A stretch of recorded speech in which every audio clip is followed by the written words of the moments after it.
Good morning to all students. Student कैसे हैं आप सभी? आशा करती हूँ कि अच्छे होंगे, खुश होंगे और सब लोग तैयारी कर रहे होंगे।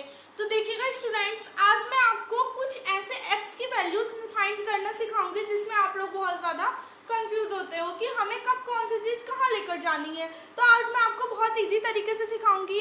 आपके बोर्ड एग्जाम में आने वाली चीज़ है ये, और अगर आप 6, 7, 8, 9 में हो सभी के लिए टॉपिक है। ऐसा नहीं है कि पर्टिकुलर एक क्लास के लिए है। आप इस वीडियो को स्किप मत कीजिएगा, पूरा देखोगे आपके सारे डाउट्स क्लियर हो जाएंगे। तो बने रहिएगा अंकिता मैथ अकेडमी में। मैं आज आपको step by step her types के क्वेश्चन सिखाने की कोशिश करूंगी जो कि आपको इजीली समझ में आ जाए। तो देखते हैं स्टूडेंट हम कैसे करेंगे क्वेश्चन को। देखिएगा मैंने क्या लिया है, x/6 plus 3x/2 is equal to 6। ये हमारा फर्स्ट क्वेश्चन है जो हम क्वेश्चन को करेंगे, ठीक है। दूसरा क्या है, 2 into x plus 2 is equal to x plus 6। और तीसरा है 5x minus 3 is equal to 10x minus 7। देखिएगा तीन क्वेश्चन मैंने लिए हैं और तीनों ही अलग अलग टाइप्स के हैं, लेकिन इन तीन क्वेश्चन से पहले मैं आपको कुछ इजी क्वेश्चन करना बताऊंगी जिससे कि आप उसके बाद ही इन पर पहुंचोगे। तो देखते कैसे करेंगे हम। तो स्टूडेंट जैसे कि आप लोग देख रहे हैं, मैंने एक क्वेश्चन लिया है यहाँ पर 12x इज इक्वल टू 16। मैंने क्या लिया question, 12x is equal to 16। इसको हम सॉल्व करेंगे। सबसे पहले मैं आपको इसके फर्स्ट स्टेप होता है हमारा जब हम x की वैल्यू फाइंड करते हैं। तो देखिएगा इसको हम कैसे करेंगे। तो देखिए स्टूडेंट, हम क्या करते हैं ऐसे क्वेश्चंस में जो हमारी मल्टीप्लाई वाली चीज होती है वो इक्वल के साइड हमारी डिवाइड में जाती है। ये आपको याद रखना होगा कि जो मल्टीप्लाई वाली हमारी चीज होती है वो इक्वल के साइड जाकर हमारी डिवाइड में जाती है। अब देखिएगा यहाँ पर कैसे करेंगे, हमें निकालनी है यहाँ से x की वैल्यू। तो x इज इक्वल टू 16 और मैंने क्या बोला कि मल्टीप्लाई वाली चीज डिवाइड में जाती है। अब 12 और x के बीच में कुछ साइन नहीं है, इट मींस मल्टीप्लाई का साइन है, तो ये कहाँ आ जाएगी, डिवाइड में। अब आप लोग देख रहे हो 2 के टेबल से दोनों ही कट जा रही हैं, क्योंकि हम स्टूडेंट छोटे से छोटा टेबल देखते हैं स्टार्टिंग में कि जिससे ये कट जाए। कटने को ये 4 से भी कट जाएंगी। तो देखिएगा 2 6 जा 12 और 2 8 जा 16। फिर अब किससे कट जाएंगे, फिर से 2 से कट जाएंगे। 2 3 जा 6 और 2 4 जा 8। तो आपको x की वैल्यू कितनी मिल गई, 4/3। तो ये तो हमारा x की वैल्यू फाइंड करने का तरीका जब हमें कुछ इस टाइप से इक्वेशन गिवन होगी। तो इसी के बेस पर अब मैं आपको ये सारी इक्वेशन करके बताऊंगी जो मैंने स्टार्टिंग में सवाल लिए हैं। तो अब आप देखते रहिएगा हम कैसे करेंगे।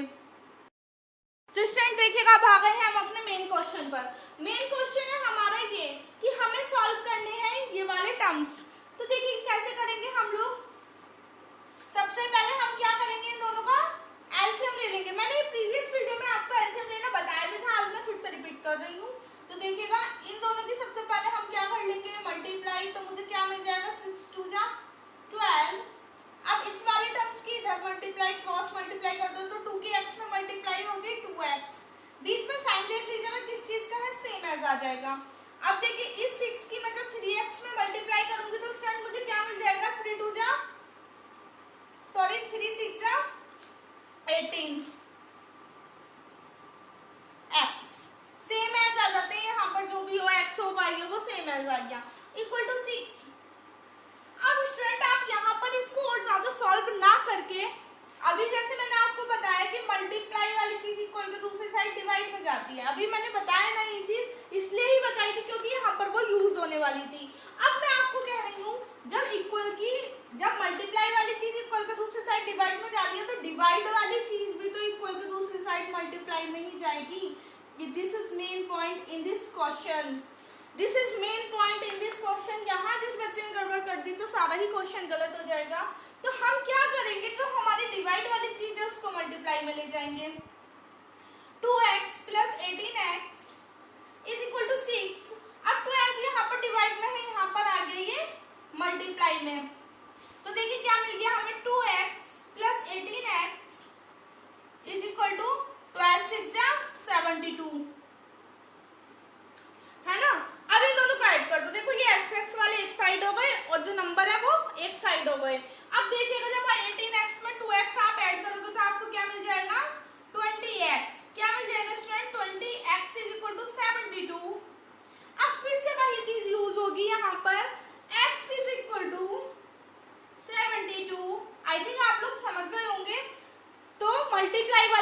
डिवाइड में अपॉन 20। अब आप चाहो इसको काट भी सकते हो, और जिस बच्चे को ये समझ में ना आए कि हम कैसे काटें इसको, तो प्लीज वो वहीं पर छोड़ दे ताकि आपका क्वेश्चन गलत ना हो कभी भी। एक चीज मैं आपको और बता दूं, ऊपर का नंबर अलग नंबर से और नीचे वाला अलग नंबर से नहीं काटते, दोनों टर्म्स ऐसे होने चाहिए। कोई एक टेबल आपको ऐसा चूज करना होता है कि जिससे आपके दोनों ही नंबर एक ही टेबल से कट जाए। कोई भी स्टूडेंट कभी भी ये गलती मत कर देना कि ऊपर वाला 3 से काट दिया और नीचे वाला 2 से काट दिया, आपका पूरा ही क्वेश्चन गलत हो जाएगा। इसीलिए बोल रही हूँ जिस बच्चे को ये समझ में ना आए।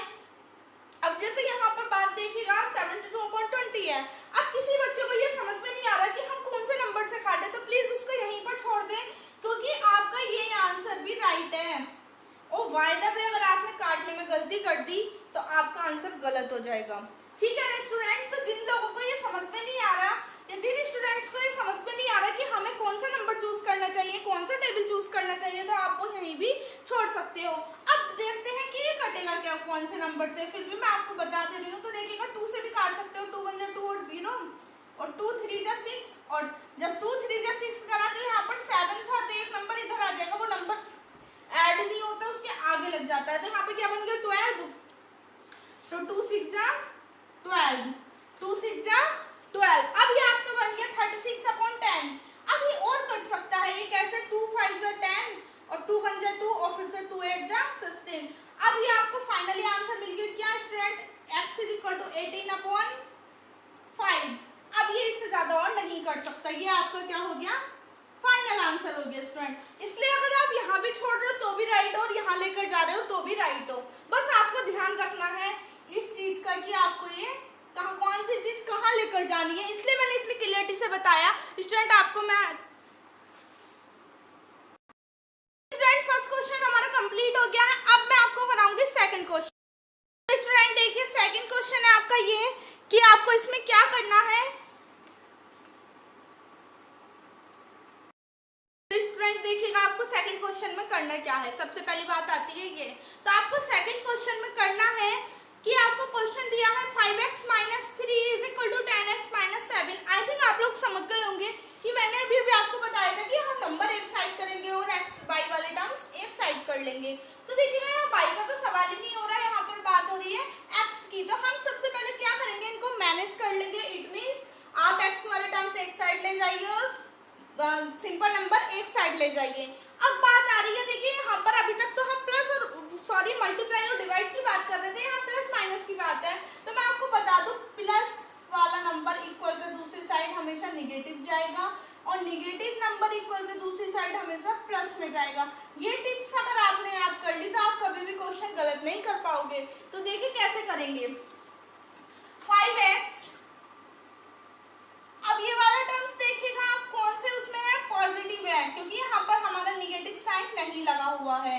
तो अब मैं इक्वल के दूसरी साइड ला रही हूँ, तो इट मींस ये वाला टर्म्स यूज होगा कि प्लस में नंबर है और निगेटिव इक्वल के दूसरी साइड जा रहा है, तो वो कौन सा हो जाएगा, निगेटिव हो जाएगा। तो -10x = अब यहाँ पर ये -7 पहले से ही है, अब ये इधर -3 है, इट मींस इस बार -3 पहले से ही है वो, तो ये माइनस वाला नंबर जब इक्वल के दूसरी साइड जाएगा तो प्लस हो जाएगा, ठीक है ना। तो प्लस के 3, आप देखते क्या बनेगा ये, जब हम 10x में से 5x सब्ट्रैक्ट करेंगे स्टूडेंट, तो आप देखिएगा 5 में से आप 10 तो सब्ट्रैक्ट कर नहीं सकते हो, इसलिए आप 10 में से 5 सब्ट्रैक्ट करोगे तो ये माइनस का मिल जाएगा आपको 5x = प्लस माइनस हमेशा होता है स्टूडेंट माइनस। ये मैंने एक वीडियो भी बना रखी है, शॉर्ट में भी बना रखी है, लॉन्ग में भी बना रखी है, आप लोग मेरी वीडियो में जाकर देख सकते हो। तो देखिएगा क्या हो जाएगा, प्लस माइनस 7 - 3 कर दोगे आपको क्या मिल जाएगा, 4 मिल जाएगा। तो देखिए क्या हो गया, माइनस इधर भी है और माइनस इधर भी है, दोनों एक दूसरे से क्या हो गए, कैंसिल हो गए। तो आपको क्या मिल जाएगा, 5x = 4। अब बात आ गई है फिर से वही वाली कि मल्टीप्लाई की चीज इक्वल के दूसरी साइड जाएगी डिवाइड में, तो x = क्या हो गया आपका 4/5। और स्टूडेंट आप लोग इजीली जानते हो कि 4 और 5 कोई सभी ऐसा टेबल नहीं है जिसमें कि आपको दोनों नंबर एक ही टेबल में मिल जाए। 4 आपको 2 के टेबल में मिलेगा और 5 आपको 5 के टेबल में ही मिलेगा। इट मीन्स इसको हम नहीं काट सकते और इसको हम ऐसे छोड़ देंगे, ये हो गया आपको फाइनली आंसर। तो ये था आपका सेकंड क्वेश्चन करने का तरीका। अब बात करते हैं थर्ड क्वेश्चन की, कि आपको अगर तीसरे मेथड से क्वेश्चन देखने के लिए मिलेगा तो आप कैसे करोगे। 2-3 मेथड मैं आपको बता चुकी हूँ, एक मेथड और बताऊंगी इस वीडियो में। देखिए स्टूडेंट्स, ये क्या हो जाएगा, अब ये थर्ड मेथड मिला हुआ है, मतलब तीसरे तरीके से अगर क्वेश्चन आ गया तो आप कैसे करोगे। अब इस बार उसने क्या दे दिया, हमें ब्रैकेट के बाहर 2 दे दिया, अंदर उसने दे रखा x+2 और इक्वल में है x+2। अब आप इसको डायरेक्टली तो सेपरेट नहीं कर सकते ना, कि आपने नंबर एक साइड कर दिया और आपने एक्स टर्म्स एक साइड कर दिया, नहीं कर सकते, बिकॉज इसमें मल्टीप्लाई में है स्टूडेंट। तो आपको इस बार पहले ये वाला टर्म सॉल्व करना है, तो मैं आपको बताऊंगी इस टर्म्स को आप कैसे सॉल्व करोगे। तो देखते हैं कैसे करेंगे। जो हमारा ये मल्टीप्लाई में बाहर है, किसके, ब्रैकेट के बाहर जो नंबर है उसकी मल्टीप्लाई, एक बार मेरी बात आप बहुत ध्यान से सुनना, इस नंबर की मल्टीप्लाई आप फर्स्ट वाले टर्म्स में भी करोगे और इसी नंबर की मल्टीप्लाई आप सेकंड नंबर में भी करोगे, तभी ये आपकी ओपन हो जाएगी, फिर आप इजीली सेपरेट कर सकते हो। जब 2 की x में करोगे तो आपको क्या मिलेगा, 2x, और 2 की 2 में करोगे, देखिए पहले बीच में प्लस का साइन है, सेम एज आ जाएगा। 2 की 2 में करोगे 2 2 सा 4 is equal to x plus 6। अब आपको लग रही होगी ना, ये जैसे अभी अभी आपने क्वेश्चन सॉल्व किया है, अभी आपने ऐसा क्वेश्चन सॉल्व किया है स्टूडेंट्स, जो मैंने इससे पहले वाला कराया है। तो इस बार उसने ये फॉर्म ना देकर हमें कौन सी ये वाली फॉर्म दी थी, तो आपको फॉर्म को कन्वर्ट करना आना चाहिए, जैसे कि मैंने अभी अभी आपको बताया कि हम कैसे कन्वर्ट करेंगे। तो देखिएगा अब हम क्या करेंगे, इजीली x वाले सेपरेट कर देंगे और सिंपल नंबर सेपरेट कर देंगे। तो देखिए क्या हो जाएगा, 2x, अब ये इधर प्लस में है, दूसरी साइड ला रही हूँ इक्वल को, तो माइनस में हो जाएगा। ये भी पहले से ही प्लस में है, ये प्लस में है, इक्वल को दूसरी साइड जाएगा माइनस हो जाएगा। तो 2x में से जब आप x सब्ट्रैक्ट करोगे तो आपको क्या मिल जाएगा, x। और जो बच्चे ये नहीं समझ पा रहे कि कैसे आए, तो देखिए यहाँ पर इसका कोफिशिएंट कुछ नहीं है, इट मींस 1 है। 2 में से 1 सब्ट्रैक्ट करोगे क्या मिल जाएगा, 1। अब x में से x गए तो यहाँ पर x आ गया, 2x में से जब 1x घटाओगे आप तो आपको x मिल गया। अब इसके आगे कुछ नहीं है, कोफिशिएंट नहीं है, तो उसका कोफिशिएंट 1 होता है। मैं आपको बार बार रिपीट करती हूँ ये बातें, जिससे कि आप ध्यान में रखो। 6 - 4 कर दोगे 2 मिल जाएगा, तो आपकी x की वैल्यू कितनी आ गई फ्रेंड, 2 आ गई। यही था आपका फाइनल आंसर। मैंने आपको 4 टाइप्स की समीकरण हल करनी बताई है इस वीडियो में। आप प्लीज, तो आपको वीडियो अच्छी लगे तो प्लीज वीडियो को लाइक करें, चैनल पर फर्स्ट टाइम आए हो तो चैनल को सब्सक्राइब करें और वीडियो को ज़्यादा से ज़्यादा शेयर करें। Thank you.